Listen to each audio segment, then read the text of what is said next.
North Korea says it is developing nuclear weapons to protect against what it calls U.S. hostility.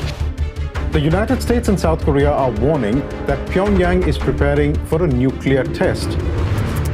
If it does happen, there are set to be consequences.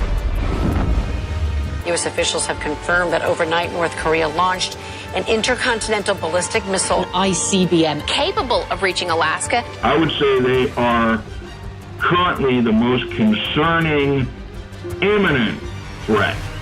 They do have the ability to set Seoul on fire. It's the spring of 2025 and North Korea has just test-fired its newest intercontinental ballistic missile. In Washington, President Trump delivers a live address on every major network. His voice is calm, but there's an unmistakable tension beneath every word. The United States has great strength and patience, but if it is forced to defend itself, we will have no choice but to totally destroy North Korea. Meanwhile, half a world away, Kim Jong-un stands in front of a roaring crowd on Pyongyang's main boulevard, showcasing a weapon that could reach the United States. You can almost feel the global temperature rising. But how did we end up here? And how would a devastating war on the Korean Peninsula drag the entire world into chaos? Today we'll peer into a shocking AI-driven hypothetical timeline of a conflict that begins in 2025 and stretches into the next decade. Along the way, we'll witness horrifying military engagements, nuclear threats, and the struggle of everyday citizens trying to survive. How could America's relationship with North Korea be broken? Could Kim Jong-un's new alliance with Russia ignite a larger global firestorm? And would Seoul's high-tech defenses stand firm or crumble against a surprise strike? Buckle up, because this story will move fast, like a spy flick unfolding in real time. And a friendly reminder, if you haven't seen any of our other AI Predicts episodes yet, this simulation was created using large language models like ChatGPT and Grok. They aren't always reliable, and conflicts like these can be unpredictable, so please take this all with a grain of salt. With that clarification in place, we'd love to hear how you think a scenario like this would unfold in the comments below. Before we dive deeper into this chilling simulation of a war with North Korea, let's talk about something a little too real. Your personal information being exposed online for anyone to buy. Yeah, it's creepy. That's why I'm glad today's episode is sponsored by Delete Me, a service I've been using myself to clean up my digital footprint. And trust me, the results are eye-opening. They found my name, address, phone number, stuff I had no clue was out there, and started scrubbing it from data broker sites. Here's what's going on. Data brokers are out there collecting your personal info, including where you live, how to contact you, even details about your family, and selling it. That opens the door to identity theft, spam, phishing, and even stalkers. Yeah, it's not pretty. Delete Me finds that data and removes it from hundreds of these sketchy sites. You'll get a full privacy report within a week. And they keep monitoring and removing your info all year long. It's totally hands-off, and honestly, it's a big relief knowing they've got my back. If you care about privacy like I do, it's a no-brainer. There's a reason I'm broadcasting from an undisclosed location. You can try it for yourself and get 20% off by heading to joindeleteme.com/howtosurvive and using the code HOWTOSURVIVE at checkout. Scan the QR code, lock down your privacy, and get some peace of mind. Now, back to the show. Tensions between Washington and Pyongyang have simmered for decades. Its nuclear and ballistic missile programs pose a grave threat to peace and security of Asia and to the world. Technically, North Korea and South Korea are still at war. A 1953 armistice ended the fighting but never brought a formal peace treaty to the table. Over the past few years, the North Korean regime has grown bolder, conducting missile tests so close to Japan that entire towns scrambled for shelter. Then came the news reports that North Korea had deployed thousands of troops to fight alongside Russia in Ukraine. The Russian President Vladimir Putin has thanked the North Korean leader Kim Jong-un for providing troops, trading manpower and artillery support for advanced weapons technology. This is where our simulation begins. How quickly will this situation escalate? Let's find out. By early 2025, Kim Jong-un boasts he's gained crucial combat experience for his forces. He claims these hardened units, trained on real battlefields overseas, are now more than ready to square off against the imperialist foes in Seoul and Washington. Publicly, Pyongyang denies any official alliance with Moscow, but rumors swirl about a secret defense treaty that might force Russian intervention if North Korea feels threatened. Meanwhile, President Donald Trump announces his intention to finally bring Pyongyang to the table.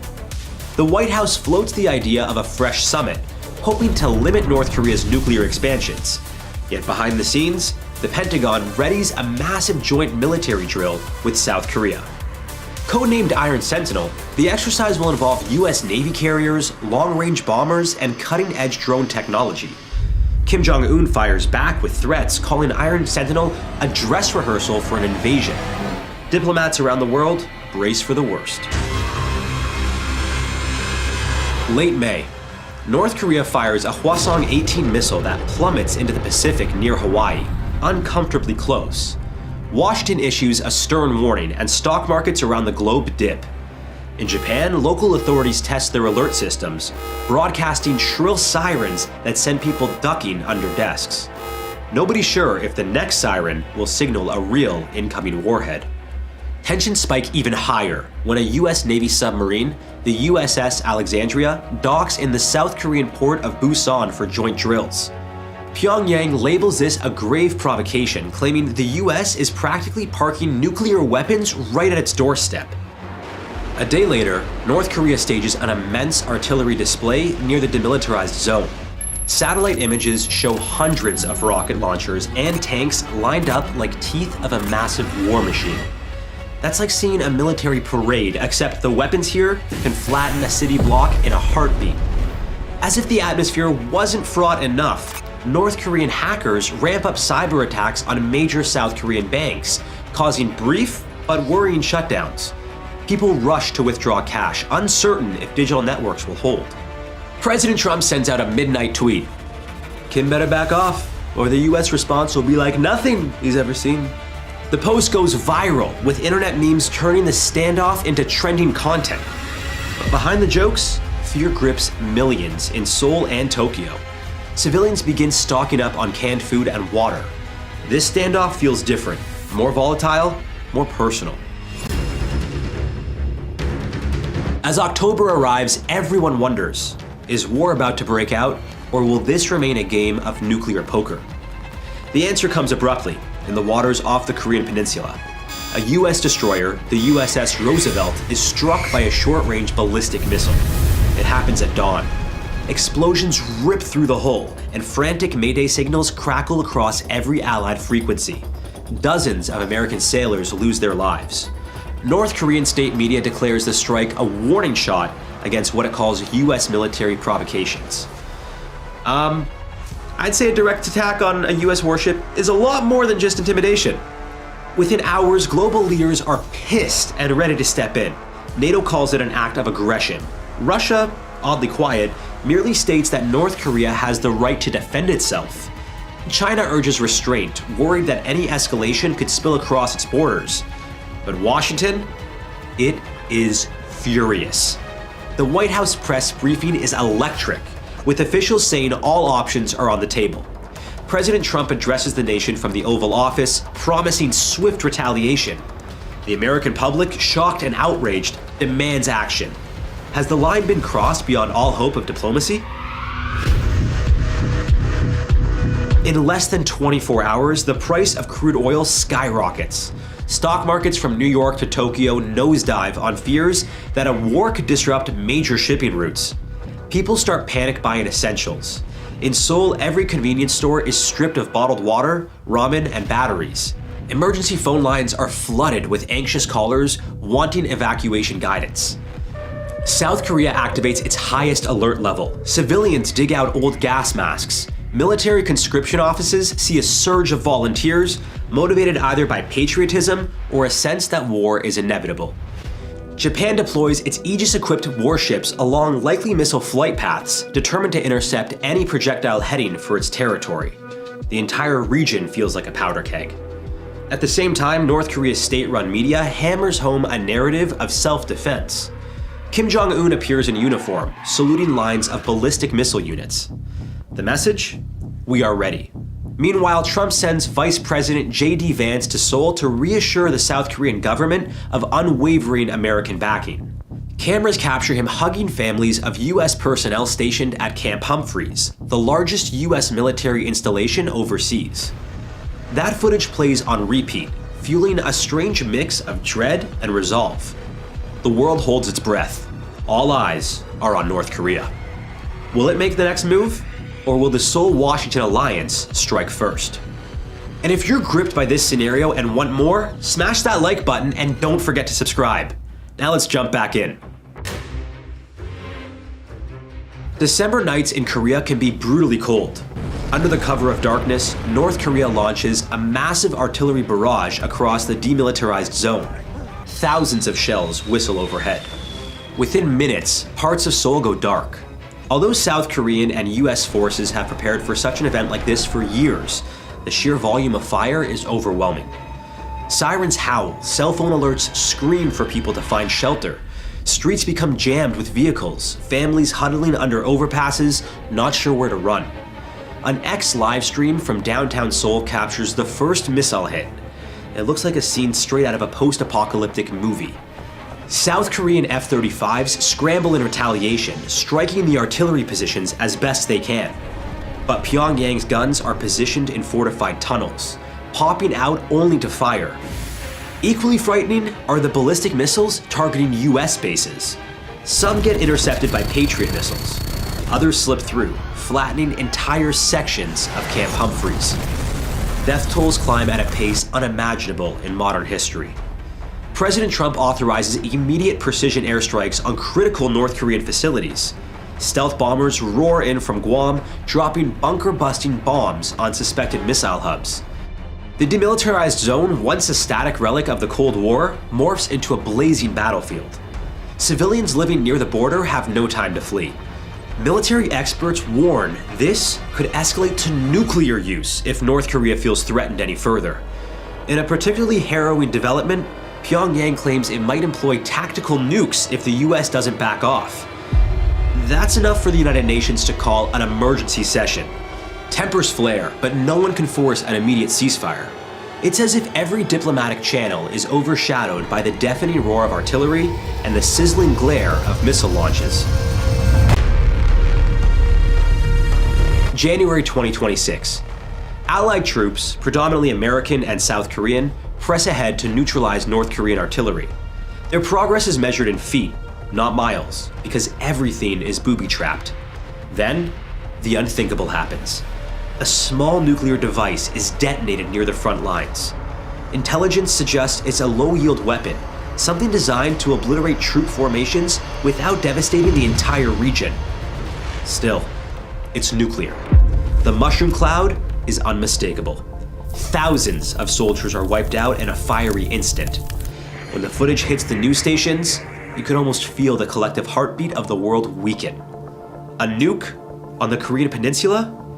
This was the apocalypse scenario everyone hoped would never come.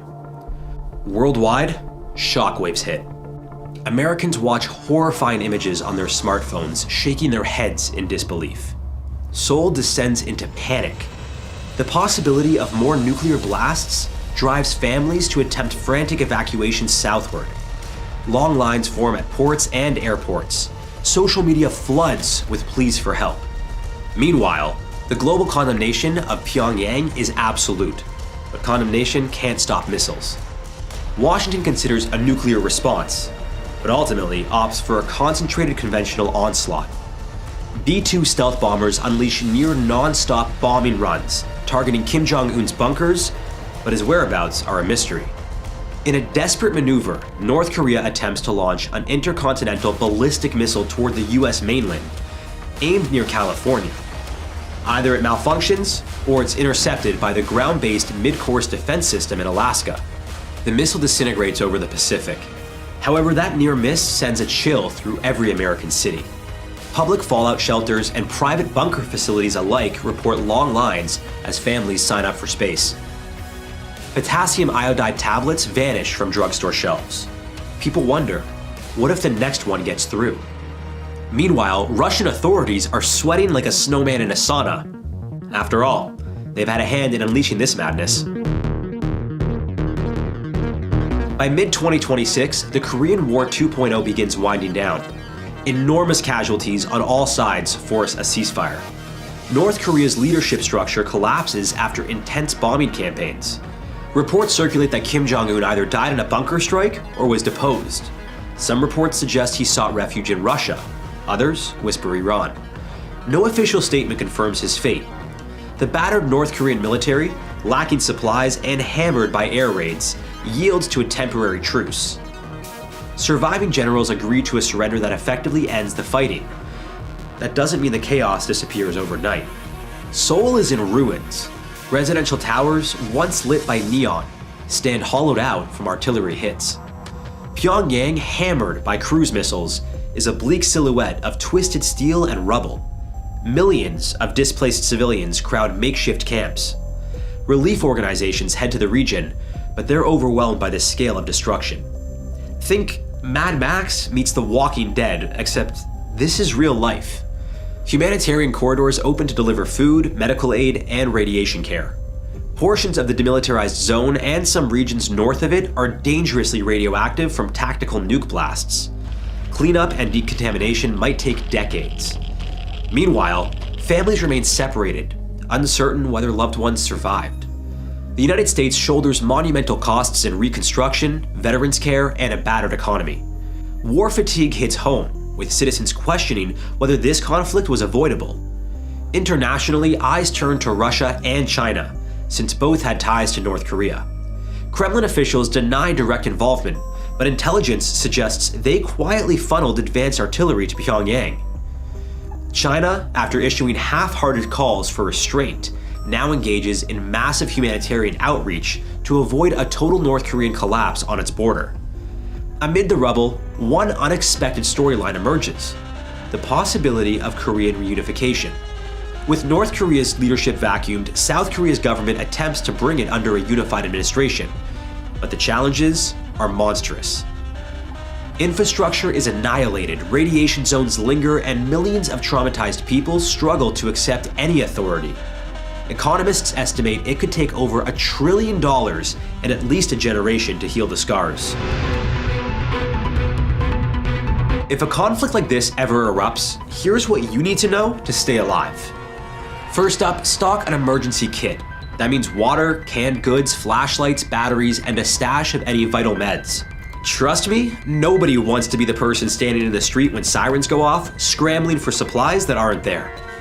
Next up, seal up your living space if things go nuclear or chemical. Literally. Duct tape plus plastic sheets over windows and doors can buy precious time. It's not pretty, but it beats inhaling toxic fumes.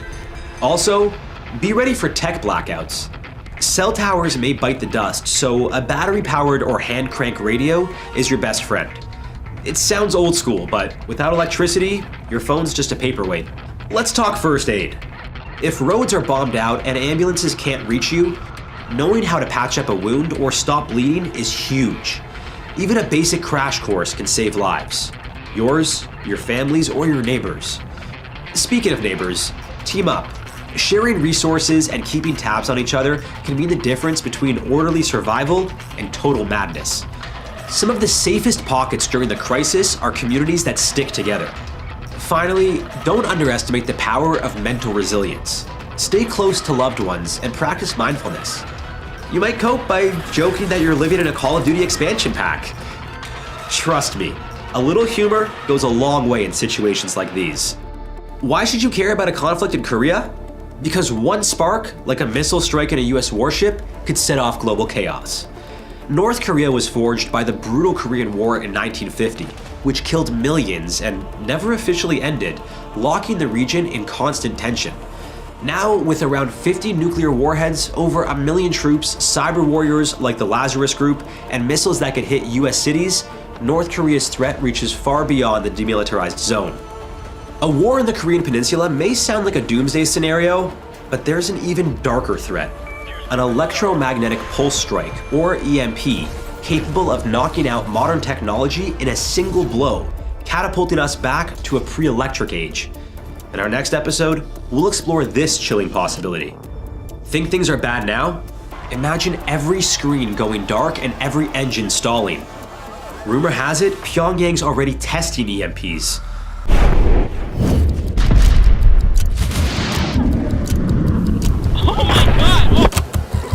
Tariffs are about making America rich again and making America great again, and it's happening, and it will happen rather quickly. His global trade war targets a longtime U.S. partner, Canada. The head of the Canadian province of Ontario is threatening to cut off electricity exports to the United States. I think Canada would be much better off being a 51st state. Donald, even though you're a very smart guy, this is a very dumb thing to do. Picture the unthinkable. An early morning scroll through your newsfeed suddenly reveals US troops rolling across the Canadian border. How would you react? Today we'll explore a riveting AI-driven timeline that unfolds like a war novel written by Tom Clancy. And it all feels like a terrifying possibility. How could two peaceful neighbors escalate to all-out warfare? Would the United States' massive firepower beat Canada's rugged defenses? Could NATO survive a conflict between its own member nations? Stay with us, because once this conflict gets moving, nothing about North America will ever be the same. Now, just to be clear, this simulation was created with a large language model like ChatGPT and Grok, not an advanced military AI. So not everything's as accurate as it could be. We at How to Survive love the US and Canada and hope this never happens. But exploring frightening situations like these can be useful and educational. It's kind of what our whole channel is all about. It all starts with a single speech. President Donald Trump, newly inaugurated for his second term, steps before the cameras at the White House. He declares a 25% tariff on most Canadian imports and threatens a 10% tariff on Canadian crude oil. He wants us to see a total collapse of the Canadian economy, because that'll make it easier to annex us. Canadian media blasts the president's rhetoric, fueling social media with a flurry of memes featuring a maple leaf overshadowed by the stars and stripes. One side mockingly celebrates the idea of unification. The other side is outraged. Then just days later, Trump doubles down and belittles Canada's Prime Minister in an interview with the press. Look, I called him Governor Trudeau because they should be the 51st state, really. Prime Minister Justin Trudeau wastes no time firing back. Canadians are reasonable, and we are polite, but we will not back down from a fight. The two leaders, locked in a war of words, ratchet up tensions. Their televised soundbites stoke nationalist fervor on both sides of the border. Meanwhile, the Pentagon quietly launches Operation Northern Sentinel, a large-scale routine military exercise in states like Montana, North Dakota, and Michigan. Suddenly, M1A2 Abrams tanks, F-35 Lightning II fighters, and advanced drones are uncomfortably close to Canadian territory. According to US officials, it's just business as usual. But the timing is suspicious, and Canadian forces respond by increasing CF-18 Hornet patrols. NATO Secretary General Mark Rutte secretly expresses worry that this tension between two NATO members could fracture the alliance from within. The UK, France, and Germany release a joint statement urging restraint and diplomacy. Yet behind the scenes, they scramble to figure out how to deal with this unprecedented scenario, a potential war between two supposed allies. Meanwhile, Canadians and Americans living near the border notice rising prices, supply chain hiccups, and a sense of dread. Stores begin selling out of essentials like bottled water and canned goods. Then, everything changes in early February. The future of warfare isn't just about firepower or who has better drone tech. It's about strategy. And if today's episode teaches us anything, it's that the wars of tomorrow will be won by those who plan ahead. That's exactly what Conflict of Nations is all about. This free online PvP strategy game lets you take command of a real-world nation on the brink of World War III. Your goal? Outthink, outmaneuver, and outlast up to 128 other players in battles that unfold in real time over weeks. You'll be making the same decisions real military leaders do, researching new tech, deploying tanks, stealth bombers, and even nuclear submarines. And just like playing Risk with the homies, you could form alliances, or launch full-scale invasions. You can play on PC or mobile with the same account, meaning you can control the battle whether you're at home or on the go. And right now, Conflict of Nations is offering you an exclusive gift, 13,000 gold and a 1-month premium subscription for free. But it's only available for the next 30 days. So scan the QR code or click the link in the description below and let the battles begin. At the Detroit-Windsor corridor, U.S. Customs and Border Protection officers advance beyond their usual checkpoints for security measures. Canadian agents push back. A heated standoff ensues. Then, gunfire. The exact details are murky. Each side claims the other shot first. In the chaos, 1 American and 1 Canadian border officer lie critically injured. This is the final straw. Within days, diplomatic efforts collapse. Our neighbor to the north has undertaken a massive military buildup on its border with the United States. The Prime Minister rushes envoys to Washington, but the talks fall apart. The U.S. stands by its notion of a permanent solution for Canada's security shortfalls. Canada retaliates. Canada will be implementing 25% tariffs against $155 billion worth of American goods. Trump takes to X, slamming Canada's leadership as weak, accusing it of relying on U.S. protection without contributing its fair share. In response, the Prime Minister pushes back, asserting that Canada will always defend its sovereignty. Both men refuse to make concessions, scoring points with their political bases, but leaving the rest of the world horrified. NATO ministers convene a hasty meeting to debate whether Article 5, the principle of collective defense, applies. But who's the aggressor when both are members? This dilemma sparks fierce arguments behind closed doors. The UK tries to mediate, Germany and France consider imposing sanctions on the US, and Canada is left feeling betrayed. By late February, panic buying sweeps across Canadian cities. Long lines at gas stations, empty shelves at grocery stores, and a wave of petty crime follows. In border towns, locals stockpile food, water, and medicine, bracing for the worst. Survival tip. If you live near these tension hotspots along the US-Canada border, like Detroit-Windsor, Buffalo-Niagara, or Seattle-Vancouver, prepare an evacuation plan. Maintain a stash of essentials in your car or home. In a crisis, minutes can save your life. As April rolls around, the US launches targeted strikes on Canadian border infrastructure under a directive labeled Operation True North. The Pentagon claims it's strictly to neutralize threats and secure American interests. F-35s pound critical roadways, rail lines, and checkpoints in the provinces of Ontario and British Columbia. M1A2 Abrams tanks push northward in a brazen show of force. Immediately, the civilian toll begins to climb. Those on the front lines are the first to realize the cost of war. By the 3rd day of Operation True North, Toronto highways are jammed with families fleeing the city. The Greater Toronto Area, home to nearly 7 million people, chokes on fear and gridlock. In Ottawa, the Prime Minister calls for an emergency parliamentary session. Invoking the Emergencies Act, the mobilization of over 20,000 reserve troops and more robust defense across major cities are ordered. Official sources affirm their stance, declaring that every centimeter of Canadian soil will be defended. The King, Charles III, intervenes diplomatically, pressuring the UK, Australia, and India to support Canada. Many observers worry that this move could drag the entire Commonwealth into a much larger war. Meanwhile, the US faces international condemnation. The European Union slaps sanctions on American exports, citing the unprovoked nature of the assault. But Trump still maintains that Canada would not only prosper financially, but also gain better military security if it were to become the 51st state. As global markets shudder, the S&P 500 plunges to the same lows it reached when the COVID-19 lockdowns began in 2020, while the Canadian dollar continues to freefall. Observers recall how Russia's annexation of Crimea in 2014 set off a global crisis. Now, the dynamic is even more shocking. Two democracies, historically among the closest partners in the world, locked in open conflict. By mid-April, the human cost grows. Artillery shells ignite forest fires in British Columbia. Pipeline leaks contaminate water supplies near the Great Lakes. Entire neighborhoods in southern Ontario go dark from power grid disruptions. Volunteers form militias, channeling the same patriotic spirit once reserved for hockey clashes. But now, the stakes are life and death. Survival tip.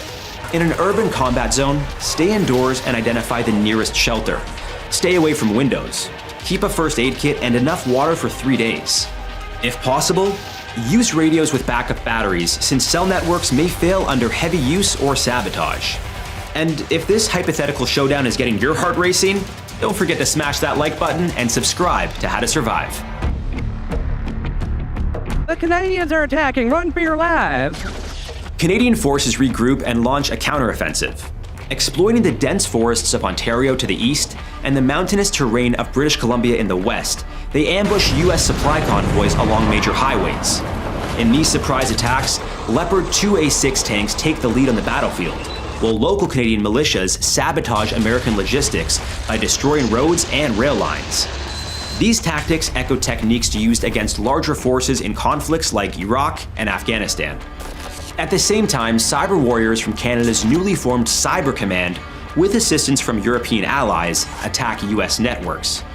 But multi-layered US cybersecurity measures prevent most of these attempts from compromising critical systems. Despite this, US supply routes still grind to a halt, and advanced drone fleets go offline. Parts of Minnesota and Michigan experience rolling blackouts, adding to growing anger back in the States. Protests erupt in New York, Los Angeles, and Chicago. Thousands wave signs reading "No War with Canada." Some Americans see the conflict as unjust, while others rally around the flag. Each side's supporters grow more extreme in their beliefs, egged on by social media echo chambers. In an unexpected turn, states like California and New York openly criticize the federal government's approach.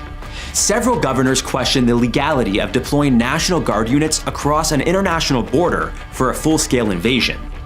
Meanwhile, Canada's allies in NATO remain torn. Officially, the alliance calls for peace, but covertly, the UK and Germany supply Canada with advanced anti-tank missiles and intelligence. After all, they fear a victorious United States could reshape global geopolitics in ways that undermine NATO itself. Survival tip. Keep hard copies of important documents like passports, driver's licenses, and birth certificates. Digital networks can be hacked or go down entirely. Cash becomes king if electronic payment systems fail. By the fall of 2025, the war reaches a deadlock. Despite superior numbers and firepower, US forces become bogged down by guerrilla tactics, hostile terrain, and catastrophic supply shortages. Canada's battered but defiant military wages a scorched earth strategy, destroying roads, bridges, and critical infrastructure to slow US advances. The humanitarian crisis spirals. Over 1 million Canadians flee border regions. Tens of thousands of American families with dual citizenships are separated, forced to pick a side. The United Nations organizes emergency relief convoys to major Canadian cities like Toronto, Montreal, and Vancouver. But road access is limited, airports are under threat, and Canadian ports on the east and west coasts face naval blockades. The war disrupts the global wheat supply. Canada is one of the world's largest exporters. Wheat prices increased by 35%, and many regions experience famine. By early fall, the White House signals a willingness to discuss a ceasefire. Domestically, America faces an economic recession. Prolonged warfare with its biggest trading partner cripples auto manufacturing, steel production, and cross-border finance. Meanwhile, relentless protests and congressional backlash pressure the Trump administration to find a face-saving way out. Across the negotiation tables at UN headquarters in Geneva, representatives from Switzerland and Sweden try to broker peace.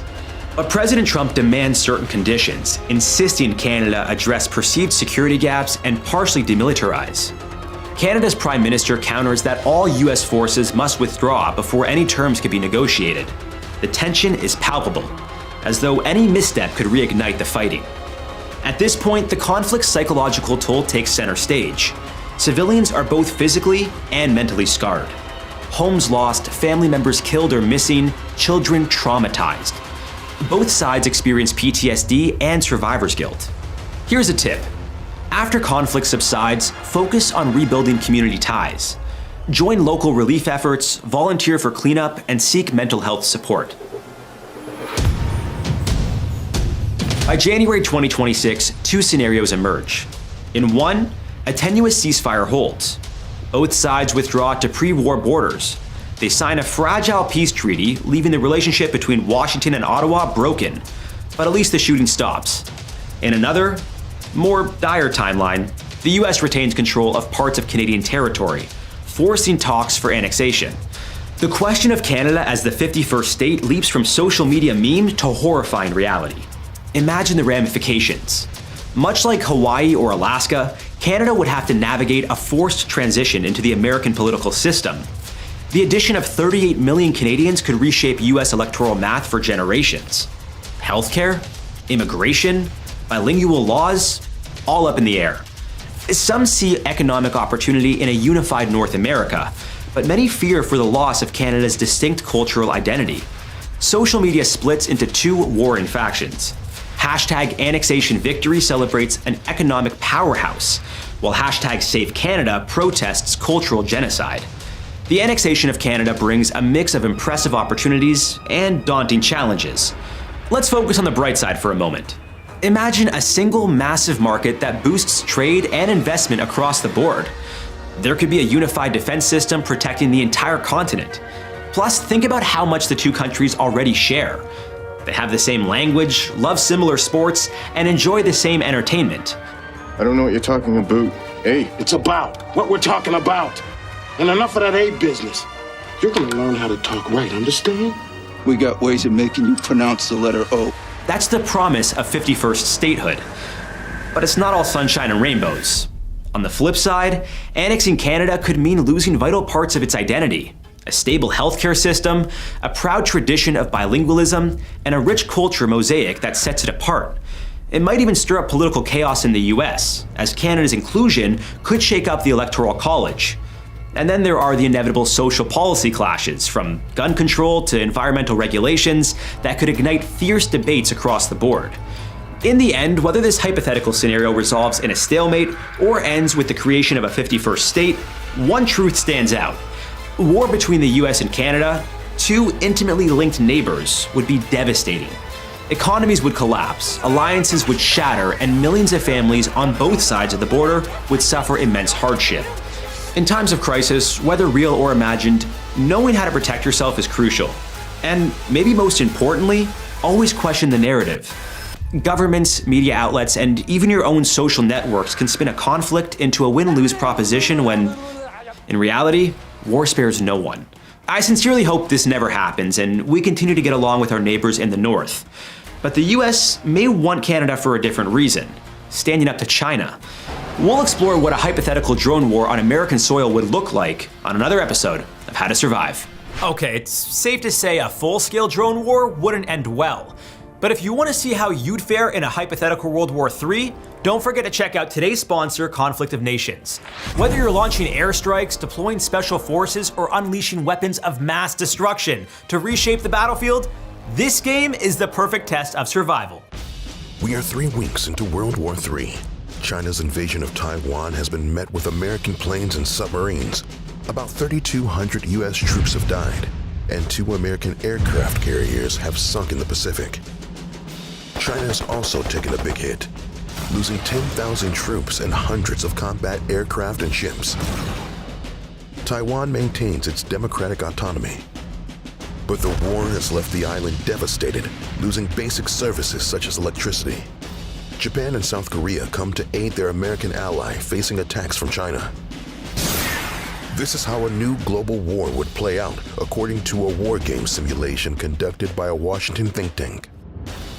But are we really that close to another major war? Well, some experts think we can't rule it out. Today we'll explore how we got to this point, how this war would be fought, and which nation would survive in the end. Let's start with the troubled relationship the US and China have had for a long time. The world's 2 largest economies have a long story of mistrust, tariff wars, and recently, spy balloons. But the most active region of tension between China and the US is Taiwan. This democratically ruled island is home to 24 million citizens. After the Communist Party won a civil war in 1949, the Nationalist Party fled to Taiwan and established a democracy. And although they've never controlled it, the Chinese Communist Party claims Taiwan as part of its own territory. So if the war took place and China captured Taiwan, it would not only weaken U.S. power in the Indo-Pacific region, but it would also make China a world leader in semiconductors and microchip manufacturing. The United States has maintained a diplomatic position, walking a tightrope between acknowledging a one-China policy without actually recognizing Beijing's sovereignty over Taiwan. This ambiguity keeps tempers high and the country's relationships on the brink of conflict. U.S. President Joe Biden said at a Congress session in 2021 that he would maintain a strong military presence in the Indo-Pacific, not because he wants to start conflict, but to prevent it. Chinese Communist Party's General Secretary Xi Jinping responded by stating he doesn't rule out the use of military force to seize Taiwan. He also told the People's Liberation Army they should persist in using combat to guide their work and accelerate preparations for war. Sounds like China is ready for an invasion, but is it really possible? Foreign Minister of Taiwan Joseph Wu says they're trying to get ready for an attack, although they're not anticipating one in the immediate future. Wu also claimed Taiwan would fight the war itself rather than have other countries involved. But according to the Sydney Morning Herald, the United States would be helpless to stop a Chinese attack on Taiwan. Yeah, Beijing's rocket force is capable of crushing Taiwan's military along with its infrastructure and ports. By the time Washington learns of the attack, the Chinese missiles would have already caused extensive damage. But remember, China doesn't want to destroy the island, it wants to control it. And although it's not impossible, an invasion is easier said than done. The Chinese army would have to deploy their armed forces along the beach to reach the capital of Taiwan, Taipei. Even though China can quickly capture the island, it'll still have to deal with retaliations that could happen once the U.S. learns of the news. If China threatens our sovereignty, we will act to protect our country. The Americans will soon send stealth planes, submarines, and aircraft carriers. But how many? And what awaits them when they arrive? The U.S. has about 3,700 warplanes currently in service between the Air Force, Navy, and Marines. China has 1,264 combat aircraft. Taiwan's 150,000 troops wouldn't stand a chance against 1.9 million Chinese soldiers, the biggest army in the world. The U.S. has the third largest armed force, with 1.38 million active members. China has 320 nuclear warheads, 350 Navy ships, and 41 military satellites. The Americans have only 249 Navy ships, but they own 5,800 nuclear weapons and 212 military satellites. But of course, numbers aren't all that matter here. The U.S. Army might be smaller than the Chinese, but American soldiers have been fighting wars for the past 20 years in Iraq and Afghanistan. Their training, experience, and equipment can give them an advantage over their Chinese counterpart. But the United States can't afford to send all of its troops to Asia. Meanwhile, the People's Liberation Army is already located near the conflict zone and can concentrate its forces. The Chinese dominance over the seas in the region is incredibly strong. They have 10 man-made islands, which are used as military bases. These islands are practically aircraft carriers that cannot be sunk. The U.S. would have to send teams of Marine raiders to attack weapon systems. This would require satellite-guided munitions. This raises another question. How is a modern war actually fought? All this nuclear talk got you feeling uneasy? We don't blame you. Would you make it as the last person on Earth? Hit that subscribe button for some post-apocalyptic survival tips. A big part of this war would happen in space. Yeah, you heard me, space. Both sides would try to mislead or feed false information to each other's satellites, preventing drone attacks. New resources, such as long-range anti-ship weapons, can help the U.S. fire at enemy ships without having to even enter the airspace, significantly reducing casualties. But their supply would run out within days. China is a world leader in the production of chemicals, metals, and electronics. It would be able to produce weapons and supplies much faster than the US. Cyber warfare is also an important component of any modern war. China has a history of hacking incidents in both the US and Taiwan. A cyber attack would damage people's lives in American homes by affecting electricity, connectivity, and healthcare, among other public services. Some other tactics might seem less violent, but can still destabilize a country fast. Take exports, for example. The US gets to import Chinese electronics, furniture, and shoes at moderate prices. If the war disrupts these exports, it could cause a depletion of products. That would destabilize thousands of businesses in America, causing unemployment and inflation. Now you see why this war is so tricky? Even a victory could feel like a defeat in the long run for the US. Some experts think that the war is extremely unlikely to happen because it would disrupt the imports and exports that China relies on for its economy. All calculations and simulations point to disastrous consequences and millions in losses for both nations and allies. We can only hope this is enough to prevent a new global war. Are you willing to fight a war for your country? The first step is training, and many don't get past this point. Rising tensions between the U.S. and Russia. Authorities have confirmed an aid. The Russian state television aired a segment discussing potential missile strikes on European capitals. The next big war is less likely to begin with a bang than a blackout. New York, California, Illinois, and Connecticut all ordering non-essential employees to stay home.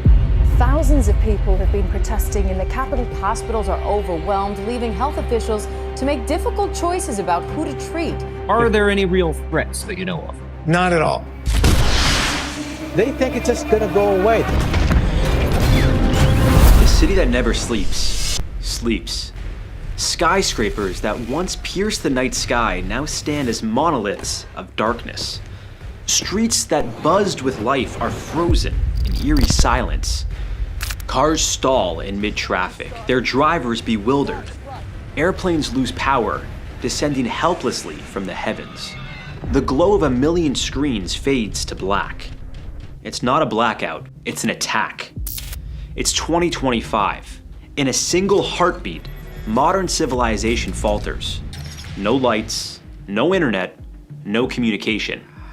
This isn't a nightmare. It's an EMP attack, an electromagnetic pulse unleashed by Russia upon the United States, the opening move in what becomes World War III. But how did we get here?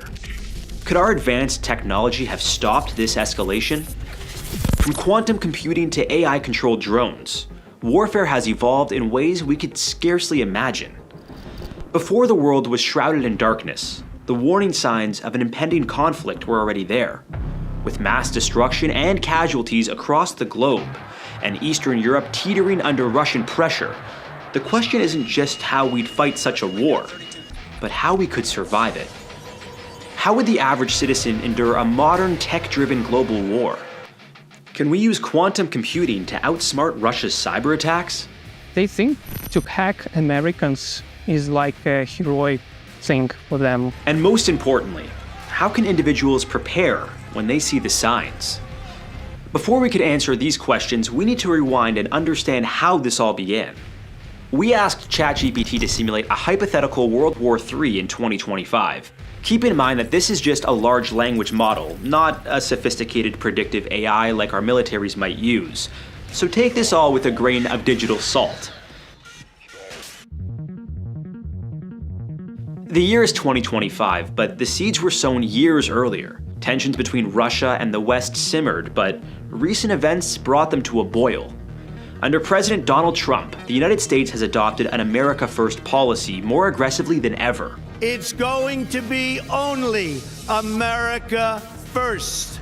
In a controversial move, Trump announces a complete withdrawal from NATO, fulfilling a campaign promise that rattled global alliances, stating that America will no longer bear the financial and military burdens of other nations. We're protecting Germany, we're protecting France, we're protecting everybody, and yet we're paying a lot of money to protect.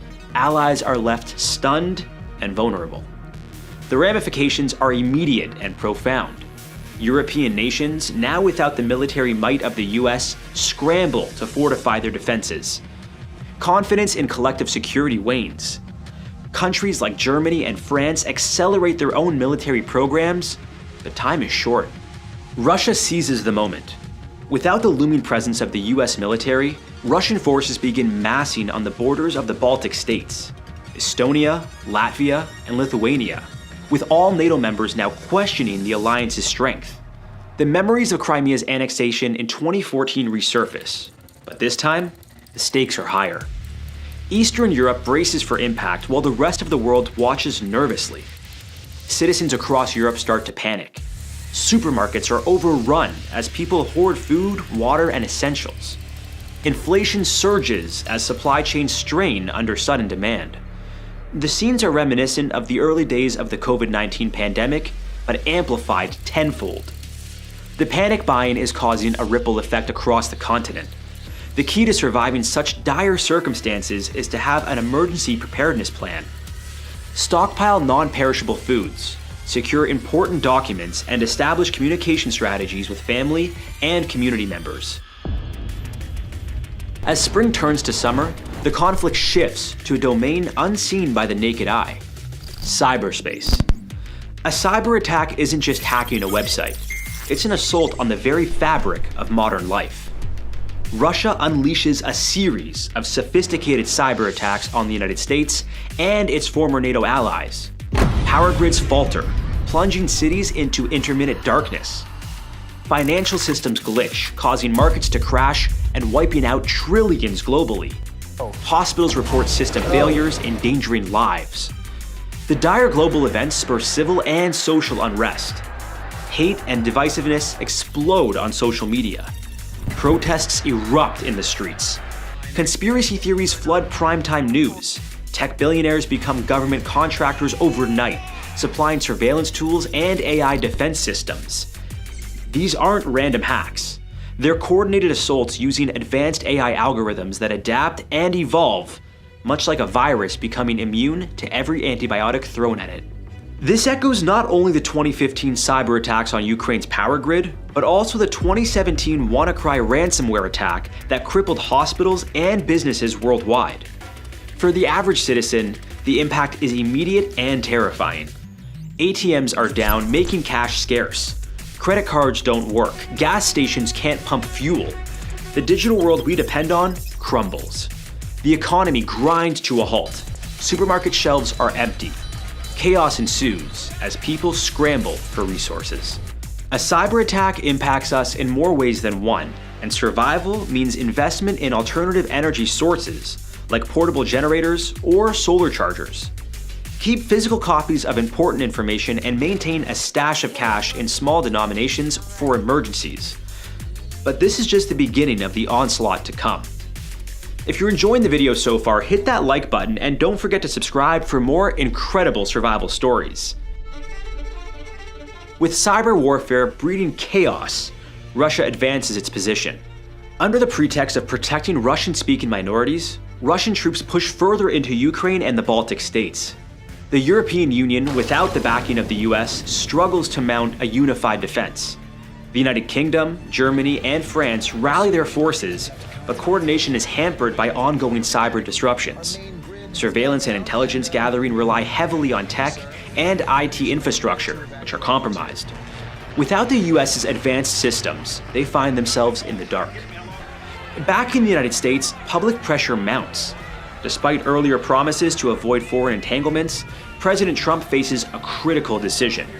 In a dramatic address, he announces that the US will take independent action to restore global stability. He promises to leverage the Space Force, along with more experimental military technology. Systems like directed energy weapons to pinpoint key Russian military targets, and quantum communication to create ultra-secure comms channels.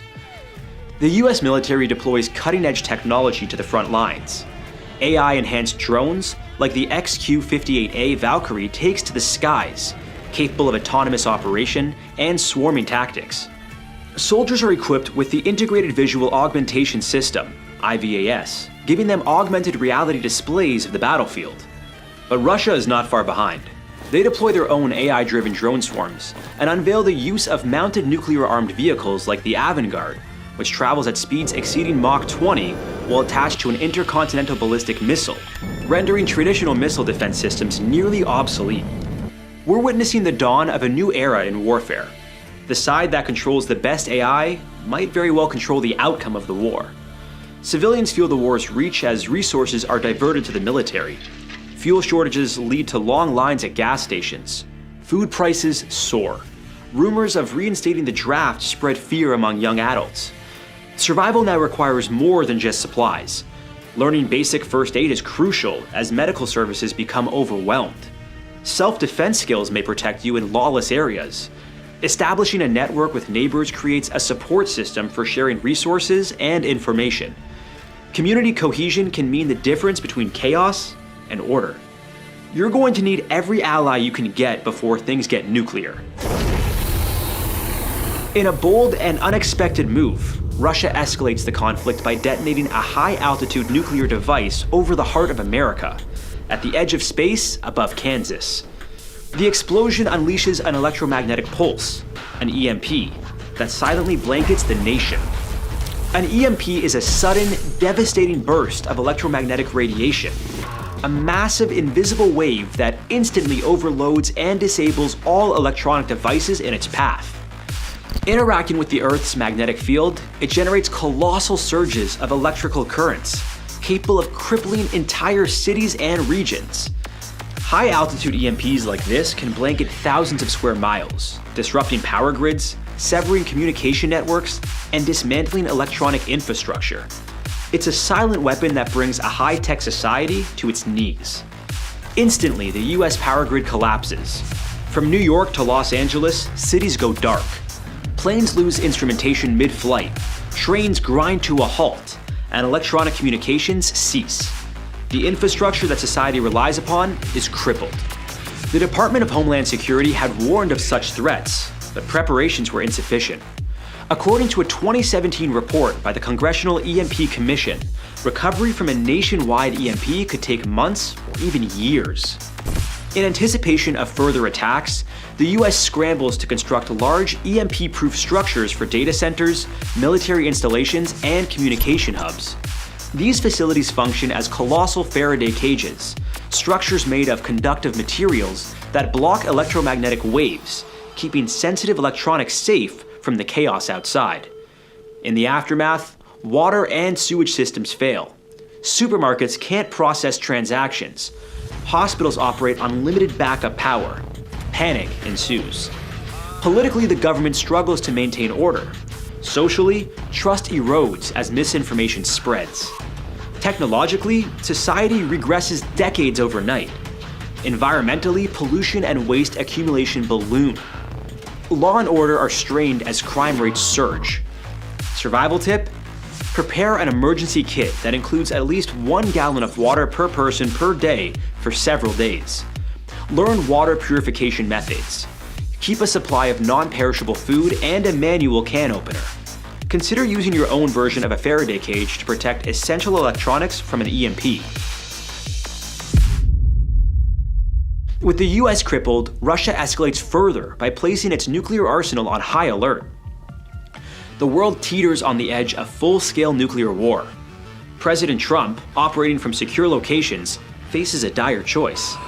In an emergency broadcast, he announces the activation of civil defense protocols not seen since the Cold War. Air raid sirens make a comeback and blare across cities. Citizens are instructed to seek shelter, participate in blackout drills, and prepare for the worst. Schools conduct duck and cover exercises. Fallout shelters are reopened and restocked. Misinformation spreads rapidly. America, you blame me for interfering with your democracy. Deepfake videos and AI-generated news reports flood social media, making it nearly impossible to discern truth from manipulation. The use of deepfakes in propaganda is a game changer. It's psychological warfare aimed at sowing discord and panic. The key to surviving at this point is to identify the safest place in your home, preferably a basement or an interior room with no windows. Stock it with essentials, including water, canned food, a first aid kit, flashlights, batteries, and potassium iodide tablets to protect against radiation exposure. War is a voracious beast that consumes resources at an alarming rate. By early 2026, the United States faces an economic catastrophe. Russia and its allies are also feeling the strain. Sanctions have crippled their economies. China's support for Russia wavers as its own economy falters due to global instability. The national debt soars as war expenditures gravely impact the treasury. The dollar weakens on the global market, leading to hyperinflation. Prices of everyday goods skyrocket. A loaf of bread costs $100 one day and $200 the next. Banks impose strict limits on withdrawals to prevent collapse. The stock market remains closed indefinitely. Unemployment reaches levels not seen since the Great Depression. A perfect storm ensues. Massive debt, plummeting currency value, and disrupted supply chains. With supply chains broken, essentials like food, medicine, and fuel become dangerously scarce. Desperate times give rise to desperate measures. Crime rates soar as people fight for survival. Here, survival takes on a whole new meaning. It's about community. Start community gardens. Even in cities, collective efforts can produce ample food. Share what you grow and learn preservation techniques together. Set up a local barter system to trade goods and services, ensuring everyone's needs are met. By pooling resources and skills, you strengthen not just your own survival, but the resilience of everyone around you. By mid-2026, both sides are exhausted. The war has drained economies, decimated populations, and left landscapes scarred. Protests erupt in major cities worldwide, demanding an end to the conflict. In Russia, citizens take to the streets despite government crackdowns. The US sees similar unrest. Asylum seekers flee from war-torn regions to neutral countries like Switzerland, New Zealand, and some South American nations.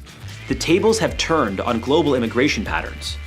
International pressure mounts for a ceasefire. Switzerland and Sweden facilitate peace talks. An uneasy truce is established, but the world has been forever changed. The United States begins the complicated task of rebuilding. Refugees from cities have flooded rural areas, straining resources. Communities must adapt to a new normal. The collective trauma is immense. People grapple not just with loss, but with the erosion of trust in institutions and each other. Life will not return to normal anytime soon. It's a long road ahead. Civilians face the challenge of rebuilding society from the ground up. Local governance becomes crucial as federal systems remain in disarray. Education, healthcare, and public services are organized at the community level. Throughout the conflict, small independent groups of hackers from both sides formed secret alliances. These groups worked tirelessly to lessen the impact of the war. They disrupted war-related systems, disseminated information globally to urge neutral countries to intervene, leaked key information about military plans, organized online campaigns and protests aimed at saving lives and stopping the war. Recovery is a long and challenging journey. Survival isn't just about meeting physical needs. It's also about healing our minds and hearts. Focusing on mental health and processing trauma is essential. Participate in or organize support groups where you can share your experiences and feelings. Mental resilience is just as important as physical survival. By supporting each other emotionally, we strengthen our ability to rebuild and move forward together. We have journeyed through a harrowing scenario, a world where technology both betrays and saves us, where alliances falter, and where the resilience of the human spirit is tested beyond measure. In times of chaos, staying calm and informed is crucial. Misinformation spreads quickly, so rely on trusted sources and verify what you hear. By preparing now, staying connected, and practicing essential survival skills, we can face uncertainty with confidence. While this is a hypothetical scenario, it underscores the fragility of our modern world and the importance of preparedness, both individually and collectively. The line between order and chaos is thinner than we might think. Stay vigilant, stay prepared, and above all, stay unified. But what happens if we see divisions growing even further in America? It's midnight in the city. You're walking home from a late night shift when you catch an instant burst of light in the corner of your eye. Moments later, your phone shuts off. Cars roll to a stop. Everything goes dark and panic sets in. and then you hear distant explosions. Planes are falling out of the sky. The United States has just been attacked with an EMP bomb, plunging the entire country into a total blackout. And the worst part is, they have no idea who did it. In the coming months, infrastructure will be a piece of history, food supplies will dwindle, and chaos will be the new status quo. As far-fetched as this may all sound, it is a very real threat to America, and its adversaries know it all too well. How could you EMP-proof all your devices? Would America ever recover? And why could we lose almost 90% of the US population? Before we answer those vital questions, you need to understand the deadly nature of EMP attacks. Specifically, why they are potent enough to wipe out most of America's infrastructure. And possibly its population too. Oh, that's not good. An EMP, or electromagnetic pulse, is a type of high-energy pulse that can cause catastrophic voltage surges, crippling electrical systems instantly. While cyber attacks sneak in through digital cracks, EMPs can tear through electrical systems like a hurricane ripping apart a city. These attacks can happen using a high-altitude nuclear detonation, or even from a device small enough to fit in a suitcase. But it's the nuclear EMPs that pose the most significant threat. A large EMP detonated just 250 miles over Kansas could produce enough electromagnetic interference to wipe out all of the power in the United States. This includes cell towers, transformers, and satellites.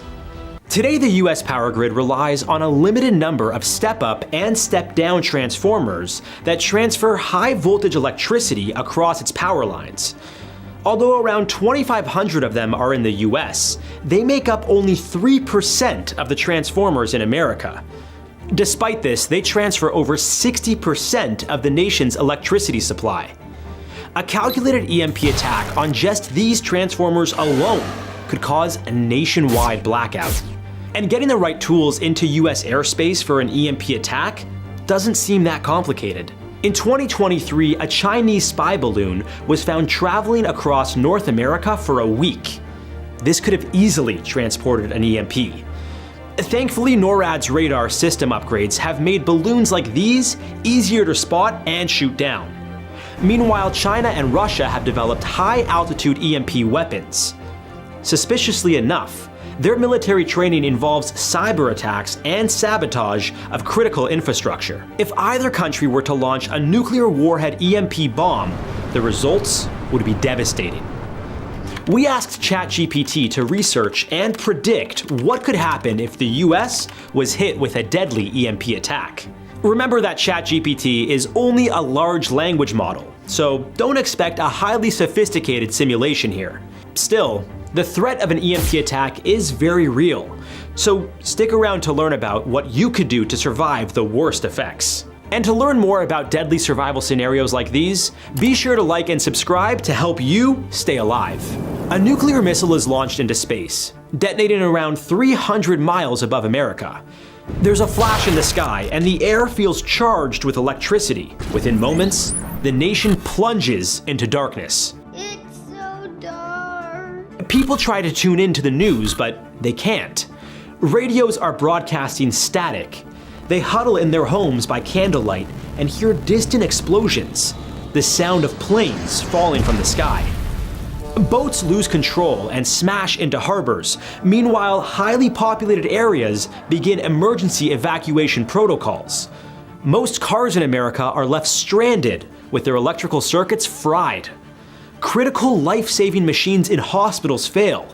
It's like the world has gone back in time to the 1800s. First responders are overwhelmed by accidents and fires. Flashlights shimmer in the dark as loud voices fill the streets. This scenario isn't just a speculation. The US is highly vulnerable to a large-scale EMP attack due to an aging infrastructure that relies heavily on electrical systems. The US Department of Homeland Security released a report in 2022 detailing some recommended steps to avoid the effects of an EMP. Unfortunately, grid hardening and transformer shielding proposals like the Grid Act and Shield Act failed to gain support in Congress. This has left the nation incredibly vulnerable. If this were ever to happen in real life, you'd need to act fast, but carefully. With people unable to access their bank accounts, it won't be long before angry crowds begin looting whatever they can get their hands on. Lay low, get to safety, and avoid busy, crowded areas. Steer clear of city centers. If you're close to home, head inside and prepare your survival items. Equip yourself with flashlights, batteries, and basic medical supplies. Get your hands on as much food as you can and keep it in a backpack. Without the power to keep food cool, anything in a fridge or freezer will spoil quickly. Research shows that in the event of a large-scale EMP attack, your chances of survival will stretch thin depending on a number of factors. According to R. James Woosley, former director of the CIA, 90% of the US population would die within a year from hunger, lack of water, and social disruption. So food, water, and shelter are crucial in the early aftermath of the attack. As the country descends into a frenzy, there is no way to acquire reliable information. The source of the outage remains unknown, leading to widespread panic and speculation. What's going on? Government agencies attempt to assess the damage, but communication breakdowns prevent them from gathering concrete facts. Currently, the only publicly known government facilities built to withstand an EMP attack are NORAD and US Northcom, and they conduct monthly exercises to ensure they're prepared. These agencies can quickly relocate to their EMP-protected facilities in the event of an attack. However, they aren't actually sufficient enough to evaluate the impact on critical infrastructure during a nationwide EMP attack. Most of the warnings you'll hear at this point will center on safety and security. Don't expect any timeline for the electrical grid to be restored. Meanwhile, people start to realize that the outage is anything but short-term, and the looting gets worse. Grocery stores and pharmacies are overwhelmed, and for good reason. Now is the best time to secure more food and water. Get as much non-perishable food as you can before shelves are empty, and avoid crowded areas. As the military presence increases, large gatherings quickly turn violent. If you can, get your hands on a battery-powered or hand-cranked shortwave radio for crucial updates from the Department of Homeland Security. Thankfully, they have implemented 77 EMP-sheltered primary entry point stations nationwide for the Integrated Public Alert and Warning System. A few days after the attack, there is an official response from the president, and the US declares a national emergency. FEMA and the National Guard begin to mobilize, but transportation and communication difficulties limit their reach. Troops deploy into major cities to help maintain order. East Coast hubs like Washington, D.C. and Boston remain critical focus areas for the military. Meanwhile, the Midwest is left vulnerable. With most communication down, ground forces start resorting to older analog methods of operation, such as radios, walkie-talkies, and face-to-face coordination. Over and out. As far as preventative measures go, a major lifesaver for the US military during an EMP attack would be the protection provided by Faraday cages. They provide electromagnetic shielding using electrostatic induction. But they're expensive and haven't been widely adopted yet. So a lot of the military's critical technology is still at risk of being overloaded in this scenario. As a civilian, consider a few DIY solutions like putting your electronics in a microwave or wrapping them in aluminum foil. Meanwhile, back in our simulation, police, fire, and medical services are overwhelmed. Hospitals begin running out of fuel for generators and supply runs. Water treatment plants go offline, leading to a higher risk of contamination. There are widespread cholera and other waterborne disease outbreaks without clean water. And with no electrical grid, it's only a matter of time before things start to go awry at America's nuclear power plants. The US has 94 nuclear reactors, most of which are located near major population centers. Without electricity to circulate the water and cool the reactors, backup generators are needed to keep them stable. And with fuel running out, they're all ticking time bombs. Back in 2011, during the tsunami that devastated Fukushima, Japan, the city's nuclear plant lost power immediately. Within hours, its reactors began to overheat. leading to partial meltdowns and significant radiation leaks, all in the first week. Let's just hope the US has enough fuel stockpiled to keep this from happening. In the aftermath of these events, daily necessities become critical. Bottled water is a precious resource. Guard it carefully. Otherwise, boil any water you find to ensure it's safe to drink.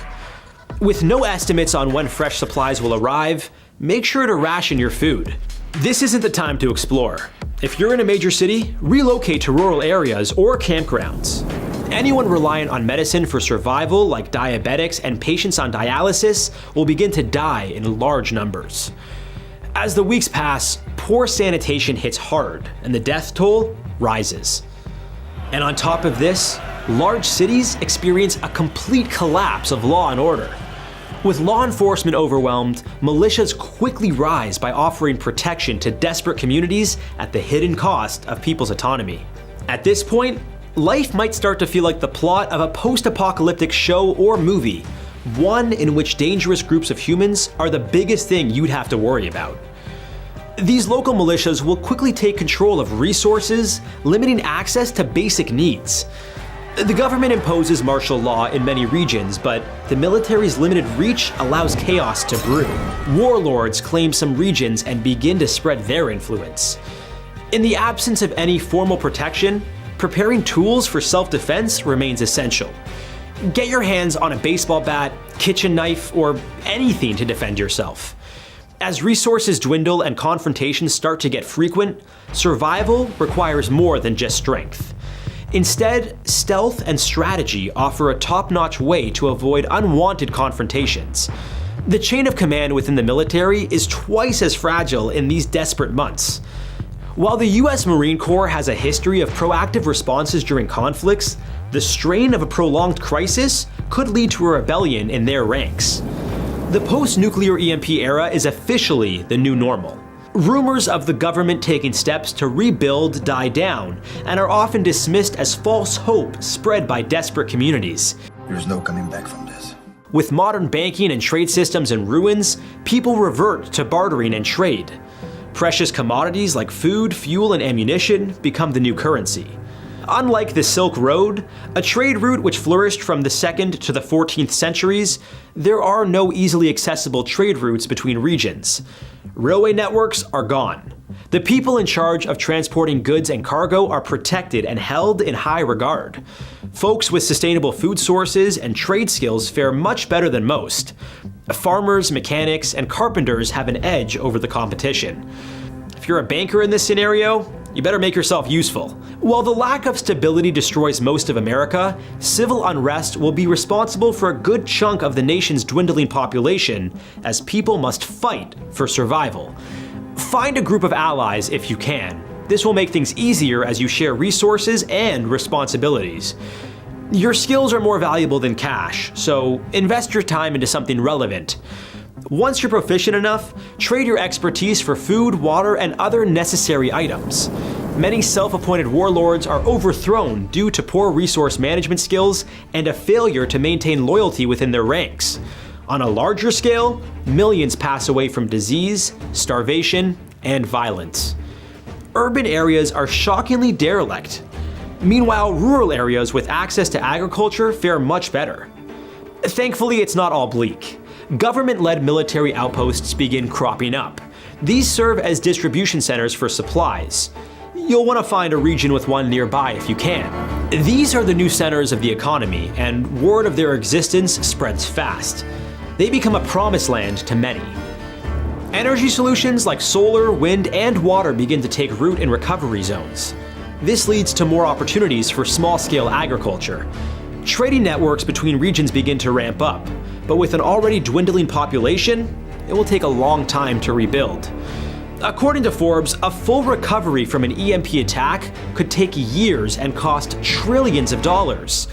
As for what to do next, you can choose to live near one of the military outposts and risk dealing with uncertain leadership and living standards. Or with the help of others, you can go off-grid. You could start growing your own food, raise livestock, and find scrap to build a water wheel or a wind turbine to generate electricity. Like a modern-day homesteader, many communities around the world live wholesome and healthy lives without electricity, so you might want to study them. Some areas have finally restored power on a limited scale. Finally. The national grid remains down, and it will take years to rebuild. Survivors in rural areas must still rely on their own power generation. Following the trauma from oppressive leaders scattered across the country, convincing people to return to the government's rule is no easy goal. Still, the federal government slowly regains control, but they adapt to the new climate by operating in a highly decentralized manner. Military forces remain present in some urban areas, but localized leadership is still powerful. Republicans and Democrats find a compromise in the form of trade and independence. The economy improves slightly thanks to small-scale local production and barter systems. Transportation remains a significant challenge, and people adapt by using horses, bicycles, and makeshift vehicles powered by renewable energy. A backbone starts to emerge for the new economy, and its foundations center on agriculture, handcrafted goods, and manufacturing. It's going to take a lot of cooperation and teamwork to rebuild the nation, but let's just hope there is a nation still here to rebuild. The scariest part of an EMP attack is that China or Russia could have a first strike advantage. They could knock out power anonymously, preventing retaliation, and then strike again with force. This could effectively break the nuclear stalemate that has kept the US safe. Let's hope we never have to deal with a World War III. We ran an AI simulation of that exact scenario for the hell of it to see what might happen. We are 3 weeks into World War III. China's invasion of Taiwan has been met with American planes and submarines. About 3,200 US troops have died, and 2 American aircraft carriers have sunk in the Pacific. China has also taken a big hit, losing 10,000 troops and hundreds of combat aircraft and ships. Taiwan maintains its democratic autonomy, but the war has left the island devastated, losing basic services such as electricity. Japan and South Korea come to aid their American ally facing attacks from China. This is how a new global war would play out, according to a war game simulation conducted by a Washington think tank. But are we really that close to another major war? Well, some experts think we can't rule it out. Today we'll explore how we got to this point, how this war would be fought, and which nation would survive in the end. Let's start with the troubled relationship the US and China have had for a long time. The world's 2 largest economies have a long story of mistrust, tariff wars, and recently, spy balloons. But the most active region of tension between China and the US is Taiwan. This democratically ruled island is home to 24 million citizens. After the Communist Party won a civil war in 1949, the Nationalist Party fled to Taiwan and established a democracy. And although they've never controlled it, the Chinese Communist Party claims Taiwan as part of its own territory. So if the war took place and China captured Taiwan, it would not only weaken US power in the Indo-Pacific region, but it would also make China a world leader in semiconductors and microchip manufacturing. The United States has maintained a diplomatic position, walking a tightrope between acknowledging a one China policy without actually recognizing Beijing's sovereignty over Taiwan. This ambiguity keeps tempers high and the country's relationships on the brink of conflict. US President Joe Biden said at a Congress session in 2021 that he would maintain a strong military presence in the Indo-Pacific, not because he wants to start conflict, but to prevent it. Chinese Communist Party's General Secretary Xi Jinping responded by stating he doesn't rule out the use of military force to seize Taiwan.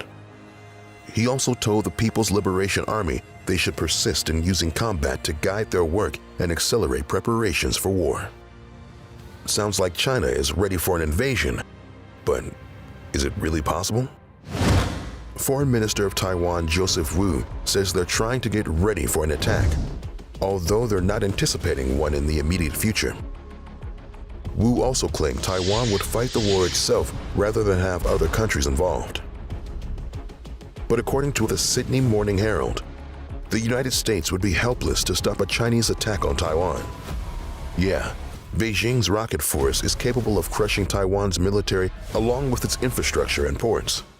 By the time Washington learns of the attack, the Chinese missiles would have already caused extensive damage.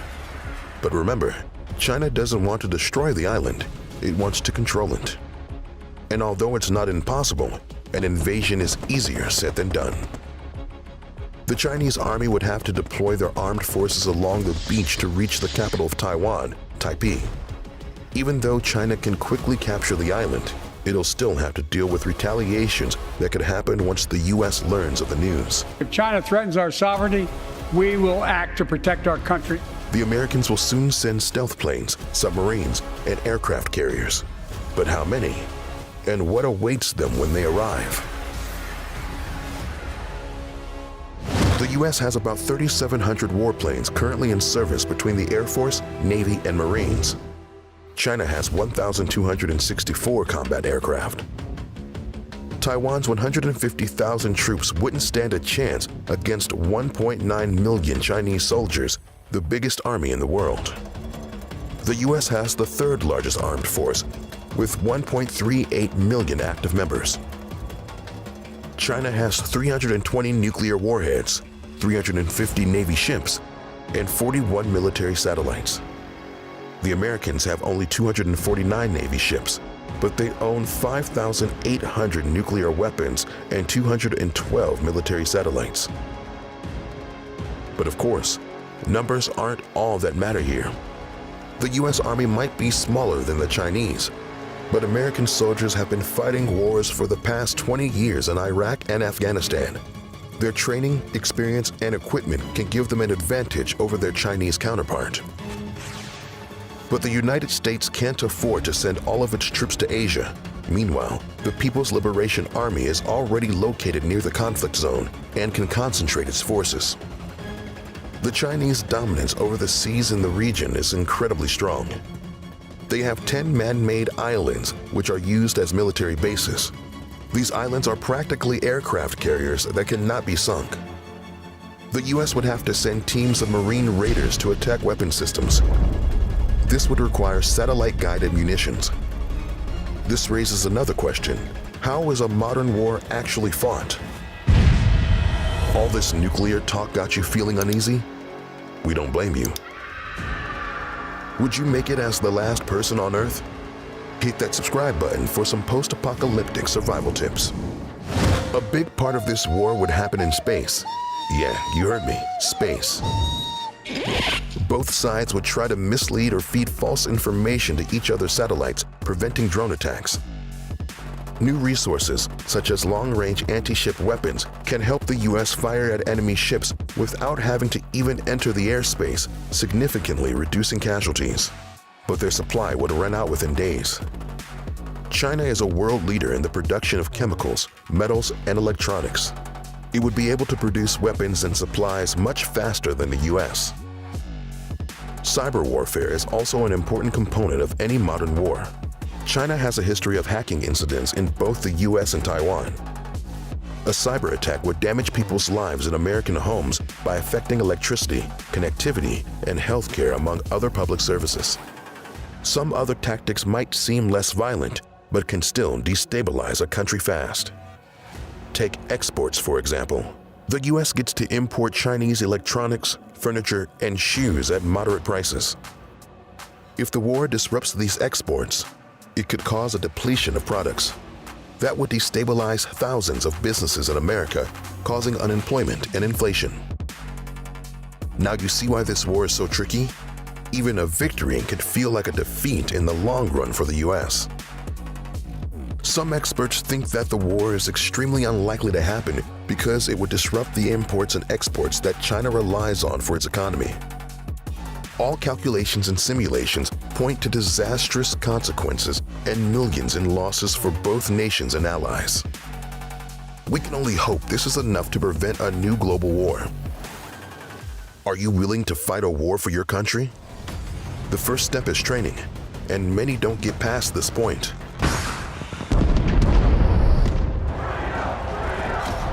You and your family wake up to an emergency broadcast. The United States is now in a state of emergency. Riots erupt, statues are torn down, and the government collapses under the weight of escalating violence. Food shortages and rampant looting lead to widespread panic. Clashes between armed forces break out across the country. Would America ever be able to recover from this kind of devastation? What would happen to the government? And how could you survive the chaos? Well, before we answer that, let's rewind and uncover how we got here. We asked ChatGPT to research and predict how another civil war might unfold in the United States. Now, keep in mind, GPT is just an LLM, a large language model. It's not a sophisticated artificial intelligence, so this simulation isn't perfect. But stick around, we'll also share some survival tips for staying alive in a lawless America. If you want to be prepared for this and other not-so-unlikely scenarios, make sure to hit that subscribe button. 6 months before the war, the polarization of America has reached new heights. Political speeches have become increasingly inflammatory, with leaders portraying the opposition as existential threats to the nation's future. Is America headed for a civil war? Partisan news outlets amplify the polarization by presenting biased interpretations of events and selectively reporting facts. Making things worse, people only get one side of the story on social media. But we already know that. Algorithms designed to maximize engagement increasingly push users toward content that reinforces their existing beliefs. The period leading up to the American Civil War in the 1850s saw a similar intensification of divisions. And although this time the issue isn't about slavery, racism is still a big part of the growing civil unrest. At this point, the best you can do is to stay informed with a reliable source of news. This means you should also look for media outlets outside of social networks. Try to analyze how both sides are spreading information. As the presidential election approaches, accusations of voter fraud and foreign interference spread like wildfire. Political rhetoric and misinformation amplify distrust in the electoral process, leading to widespread calls for investigations and recounts. Protests become more frequent and more intense. Issues like racial injustice, police brutality, and economic disparities lead to massive demonstrations. And these protests often encounter counter-protests, resulting in violent confrontations. The atmosphere becomes charged with tension as both sides view each other not just as opponents, but as enemies. Pay attention to warnings from local authorities and independent news outlets. Being aware of potential hotspots for violence can help you avoid dangerous situations. 1 week before the war, secessionist movements begin to pop up across the country. States and regions disillusioned with the federal government start declaring their independence. Leaders are torn between using force to prevent the breakup of the country and seeking diplomatic solutions to address the demands of the secessionist states. Supporters of secession see it as a legitimate exercise of self-determination and a way to reclaim their rights and freedoms. Opponents view it as a dangerous path to anarchy and national disintegration. During this time of high tension and violence, it's crucial to keep a low profile. Move quietly and cautiously near conflict areas, avoiding sudden movements that could draw attention, or worse, gunfire. As the crisis deepens, divisions within the military and law enforcement become inevitable. Citizens in these institutions begin to take sides based on their political beliefs and regional loyalties. Some units refuse to obey orders from the federal government, while others remain loyal, leading to a fragmentation of authority and control. This means more violent confrontations. For civilians, the division within the military and law enforcement poses a significant threat. The breakdown of law and order now leads to an increase in crime and violence.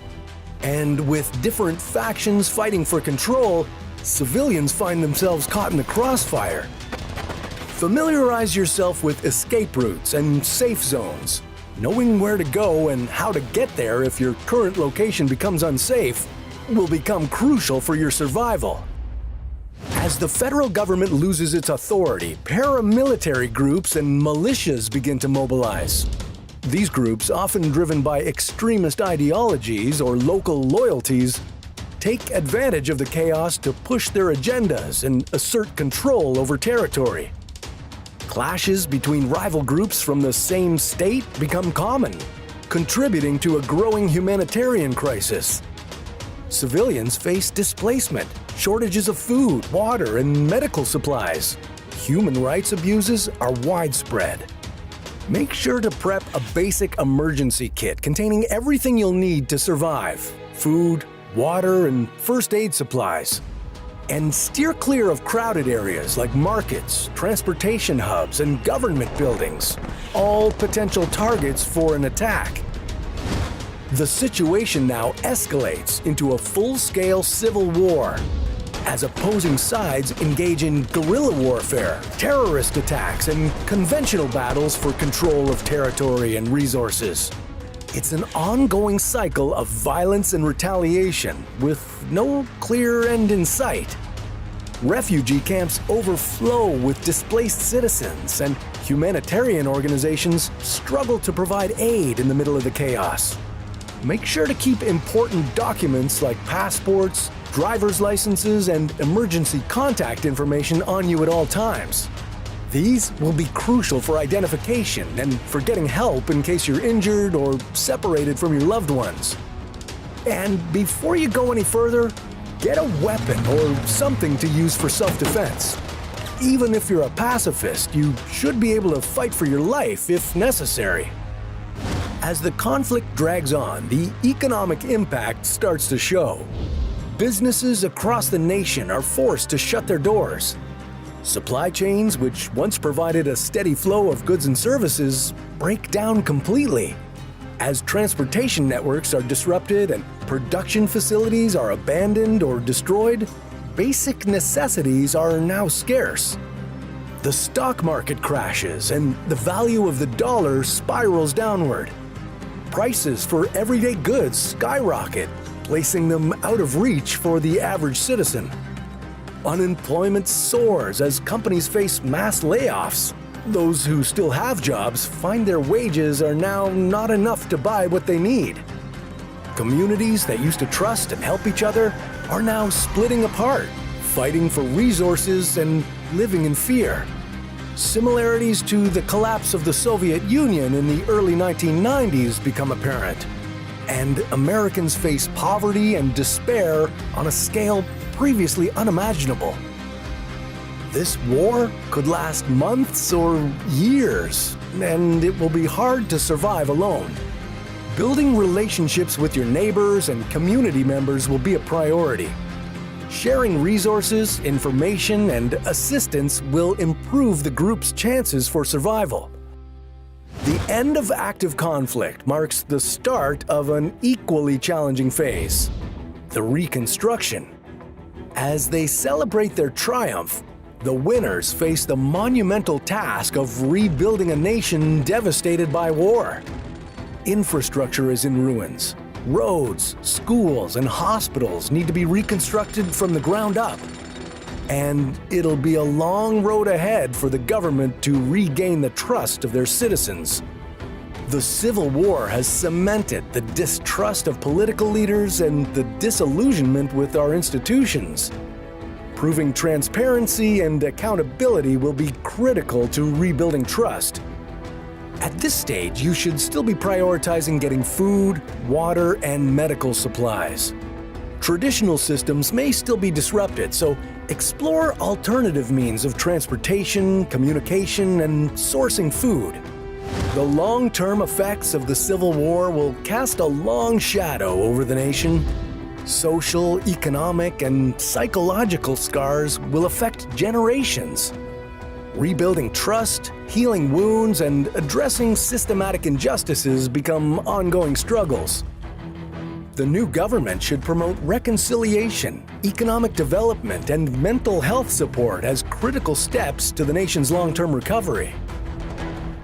Another American Civil War would be a catastrophe of unimaginable proportions. And while this scenario might be hypothetical, many people argue we're already living in the first stages of it. The problem is, the conflict doesn't necessarily begin and end in the United States. As tensions across the planet continue to escalate, the possibility of another world war seems more likely than ever. There'll never be enough paper to print the money, nor enough gold in Fort Knox for me to have to keep from doing what I did. I'm proud to be an American. And I'm even prouder that I've earned the privilege to wear the Green Beret.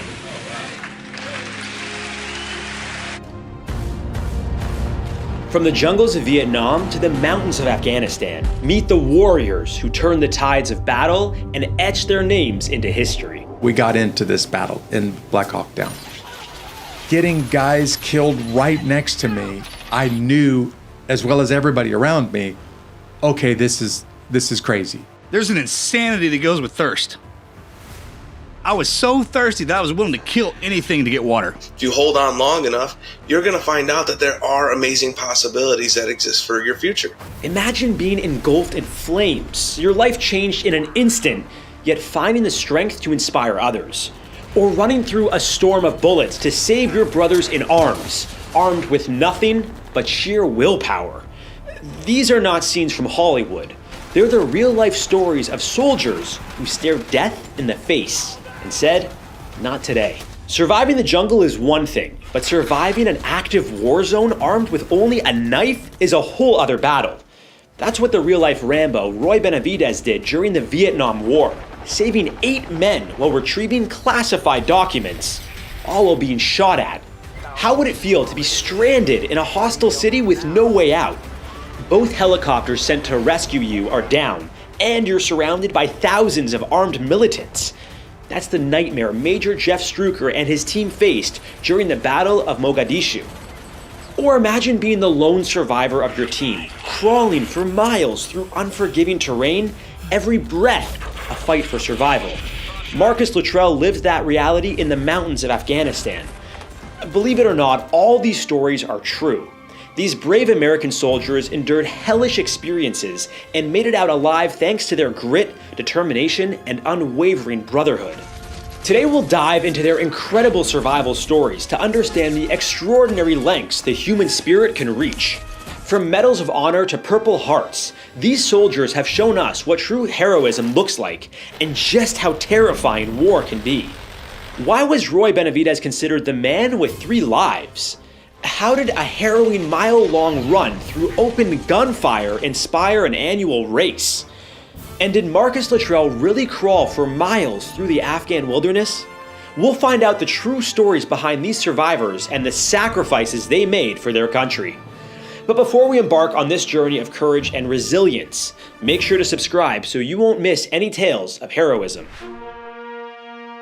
I don't care how hard things get in my life, I will fight to the very end. Rick Yarosh grew up in the tight-knit community of Windsor, New York, a small town where everyone knew each other's names.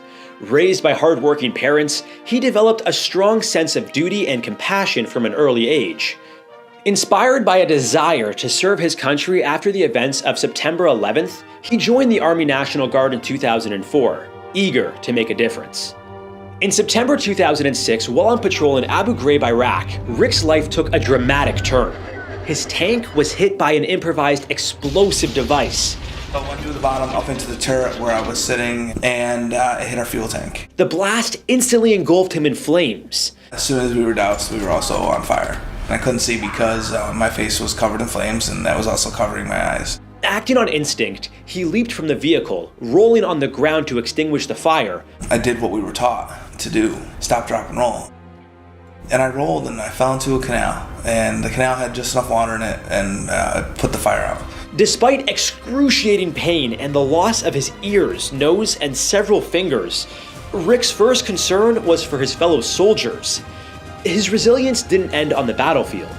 Enduring over 100 surgeries, he transformed his tragedy into a message of hope, becoming a motivational speaker who inspires others to overcome their obstacles. Adversity we deal with in life is what shapes us. I wouldn't change the adversity that I've had because I wouldn't be who I am now. What can we learn from Rick's ordeal? The power of a positive mindset. In the face of unimaginable adversity, he chose gratitude over bitterness. Why not concentrate on the important thing in life? The fact that I get to wake up every morning and make choices. His story teaches us that survival isn't just about escaping death. It's about finding a reason to live. You have never lived till you almost died. And it is us veterans, especially the wounded, that pray for peace most of all. Roy Benavidez was born into a humble Texas family in 1935. Orphaned at a young age, he dropped out of school to help support his family, but destiny had bigger plans. He joined the Army and became part of the elite Special Forces. In 1965, during his first tour in Vietnam, Roy stepped on a landmine. Doctors said he would never walk again. But Roy wasn't one to accept defeat.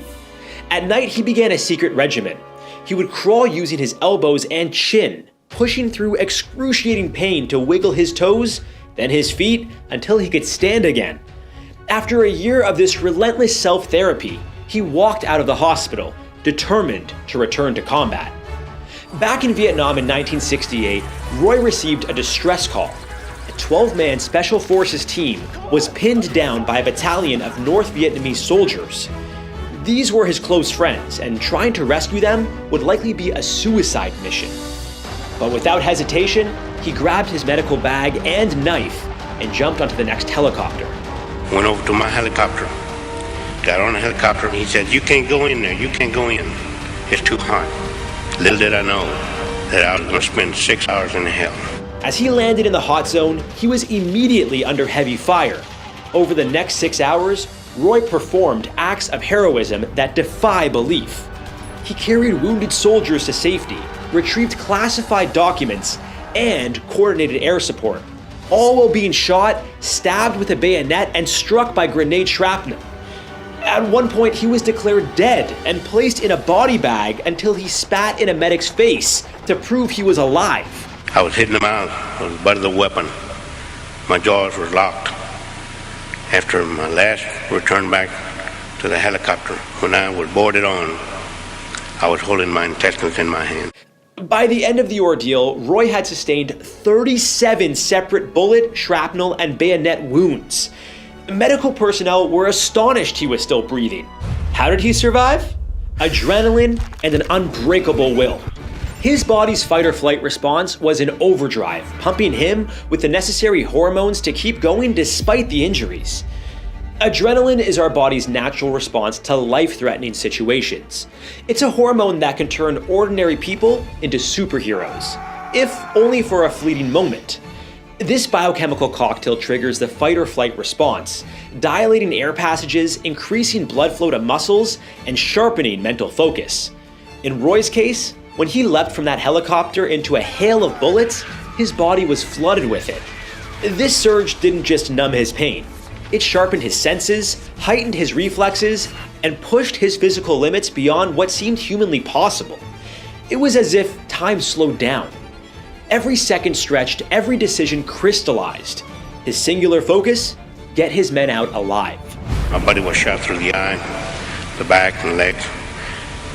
Our mission was complete, but I didn't want to leave my buddy behind. He later said that he felt as if a divine force was guiding him, giving him the strength to keep fighting. Where there is a brave man, it is said, there is the thickest of the fight. In 1981, Roy Benavidez received the Medal of Honor from President Ronald Reagan, who said if the story of his heroism were a movie script, you wouldn't believe it. Where did we find such men? We find them where we've always found them. In our villages and towns, on our city streets, in our shops, and on our farms. Roy's story isn't just one of survival. It's a testament to the lengths one will go for their brothers in arms. His actions saved at least 8 men from certain death. It's a legacy that defines courage under fire.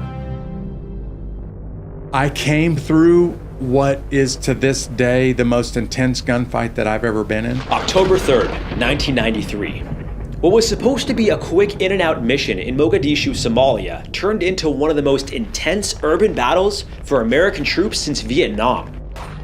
Task Force Ranger, composed of U.S. Army Rangers, Delta Force operators, and other special units, was deployed to capture warlord Mohammed Farah Aidid's top lieutenants. Our primary goal was to capture them and send them to the United Nations for prosecution. The mission was planned to last no more than an hour, but as the saying goes, no plan survives first contact with the enemy. Minutes into the operation, Somali militants shot down 2 Black Hawk helicopters with rocket-propelled grenades. Suddenly, around 100 American soldiers were stranded in a city teeming with thousands of hostile fighters. I get through this incredible gunfight, and ultimately guys are killed right around me, and then eventually get dispatched again and again in and out of the city streets. Major Jeff Struker found himself leading convoys through a labyrinth of narrow streets to reach the crash sites, all while being barraged by gunfire.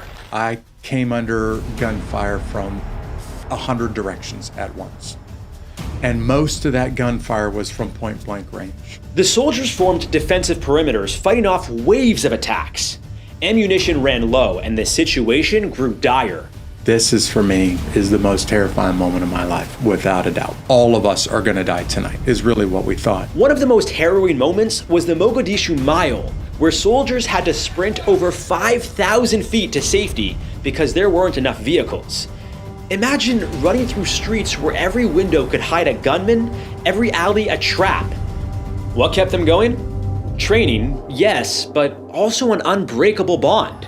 They adapted to the chaos by using inventive tactics, like turning their Humvees into makeshift shields by strategically positioning them to deflect incoming fire, deploying smoke grenades to obscure the enemy's vision, and maneuvering through the maze of unfamiliar streets, relying on instinct and split-second decisions when maps were useless.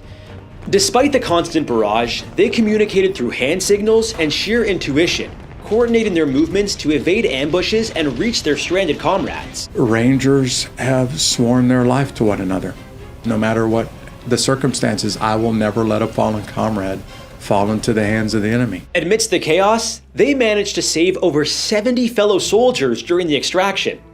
The battle lasted 18 hours. In the end, 18 American soldiers lost their lives and dozens were wounded. The incident had profound political repercussions, leading to a reevaluation of U.S. involvement in foreign conflicts. Their story was immortalized in the book Black Hawk Down by Mark Bowden and later adapted into a film. But beyond the Hollywood portrayal lies a raw truth about the chaos of urban warfare and the resilience of those who fight it. That's when they hit us with the rockets and the mortars, and our world just kind of started blowing up around us. In June 2005, Navy SEAL Marcus Luttrell and his 3 teammates were dropped into the unforgiving terrain of Afghanistan's Kunar province. Their mission? Operation Red Wings, aimed at disrupting Taliban activity and capturing a high-value target. As they navigated the Rocky Mountains, they encountered an unexpected obstacle: 3 goat herders.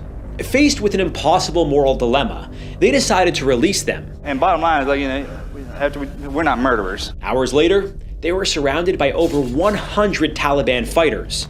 A brutal firefight ensued. Imagine playing your favorite sport on the side of a mountain with people shooting at you. The SEALs were outnumbered and outgunned, yet they fought bravely. One by one, Luttrell's teammates were killed. I was in hell. I was literally in hell. Despite being shot, shrapnel embedded in him, and multiple broken bones, Luttrell managed to escape by crawling 7 miles through the mountains. With shattered bones and bullet wounds tearing through his body, Marcus Luttrell dragged himself, inch by agonizing inch, through the unforgiving Afghan wilderness. Each movement was an excruciating battle against pain, dehydration, and the looming threat of enemy fighters hunting him down. Imagine crawling over jagged rocks and thorny terrain, the searing sun beating down while every breath feels like fire, and knowing that stopping means certain death. I had been crawling for a day and some change. I was crawling through the mountains, and I had somehow, some way got to the top of this ridgeline. I was so thirsty. Dehydrated and on the brink of dying, he was found by a local Pashtun village. 4 guys picked me up, carried me down into the village, sat me down outside this house, gave me all the water I could drink. Honoring their ancient code of hospitality, they took him in, protected him from the Taliban, and ultimately facilitated his rescue by American forces. I didn't know it was a custom tradition, thousands of years old, that if you wander into that village and you ask for help, they'll sacrifice the entire village to keep you alive just because they said they would. It's an honor code. Luttrell's survival was not just a physical feat, but a testament to mental endurance. He endured excruciating thirst, even resorting to drinking his own blood when no water was available. His story highlights survival techniques like evasion, using the terrain to his advantage, and the crucial role of local alliances. Luttrell chronicled the ordeal in his book Lone Survivor, which was later adapted into a film. What threads tie these incredible stories together? Bravery in the face of insurmountable odds. Brotherhood that turns ordinary men into heroes. Selflessness that drives one to risk everything for others. Rick Yarosh shows us the incredible power of staying positive, even while dealing with unimaginable hardship. Roy Benavidez demonstrates just how far someone will go to save their fellow soldiers. The heroes of Black Hawk Down embody resilience amid absolute chaos. And Marcus Luttrell's story highlights the unbreakable human will to survive against all odds. These narratives are more than war stories. They're human stories that remind us of the extraordinary capacities within all of us. But military history is filled with tales that defy belief. Join us next time as we plunge into the grisly nightmare of one of World War II's darkest secrets, the Battle of Ramree Island. It's where soldiers faced not just enemy fire, but the jaws of nature's most fearsome predators. We'll see you next time on How to Survive.